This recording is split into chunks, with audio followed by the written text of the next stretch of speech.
Okay folks, so let's talk about another connection that we can make with HoseJoy. It's a company out of Portland, Oregon that I'm working with to really make my dust system much more efficient and easier for me to use. Now, this shroud is off of my joiner, my Grizzly joiner. Now, in order to show you how this connects and not have to be on my knees the entire time, I just took the shroud off. So one of the things that we want to do to begin with is I want to clean this because I want to make sure there's no dust. The reason that I want to clean this is because I'm going to put silicone on this eventually to make the connection with the HoseJoy product secure. Now, this is a two-part process that I'm using. This is the male end. Now, this male end is going to connect here. You always want to remember that the male end with the male output here and the gasket always goes towards your airflow or towards your dust collection system.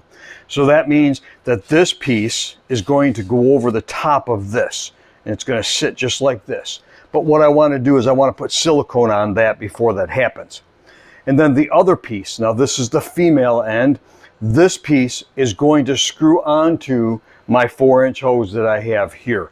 Now, what this is going to allow me to do for the first time in a lot of years is to be able to have a connection on my joiner that I can disconnect easily and clean up the area around the joiners. I have other tools there that sometimes I just need to take a hose and clean them off. This will allow me to do that with this easily for the first time without getting a screwdriver out. So the first thing we're going to want to do, and this seems to be the messiest part of the whole process, and that is to get some silicone on this. Now you can do it a couple of ways. You can put it on the tool itself, which is what I'm going to do. So I want to put a good bead of silicone on the shroud here. Now what they've done is HoseJoy has created the parts with a little bit of room so that you can do this. Now I'm not only going to put silicone on this, but when I'm all done and I like my connection, I will duct tape this as well, just because I'm an overkill type of guy. So we've got a good bead of silicone on here, so let's set this aside and not make a mess anywhere. So then I'm going to take the male end and I'm going to slide it right over the top and kind of turn it there. Okay, now that's a little loose.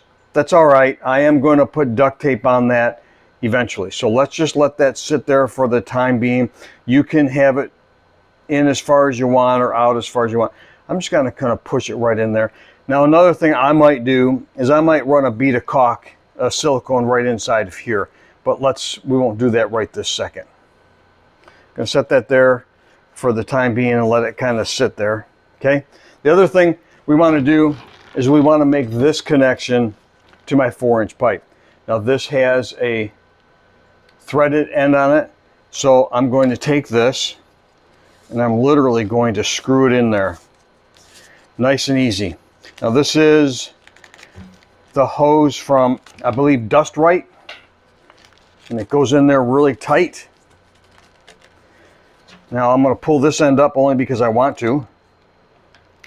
So once I had it screwed on tight, I wanted to pull that end up just a little bit. So now that connection is nice and tight. So I've got a good screw in there. So that's going to be attached there. So the other thing, so let's lay this over here. And then I like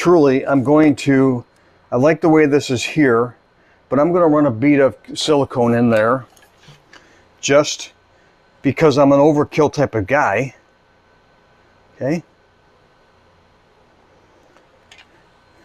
Now I could have put a boot on here as well, but right now I'm happy with it like this. I've got some silicone in there.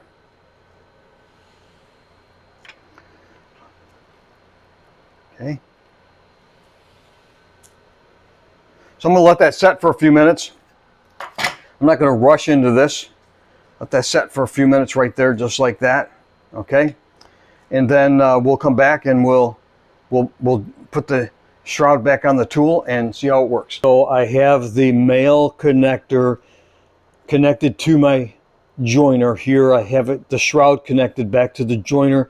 It was a nice silicone seal, and then I duct taped it as well because I'm an overkill type of guy. So remember, this is the male connector here.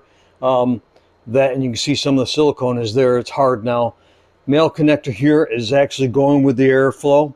So what we're going to do is we're going to take this other end that has the screw-in type to the hose, and that will connect right to my joiner, just like that. So that is connected. That is a secure connection. I don't have to worry about it coming disconnected. I'm getting a good flow for my joiner there.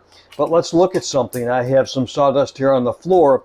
So one of the things that this allows me to do on this end of my shop is disconnect this and clean up my drill press or my bandsaw, which is right next door to these. I've always had a problem cleaning those because my hose comes from the other side of the shop to get to that. So I just fire this up, and all I need to do is disconnect this,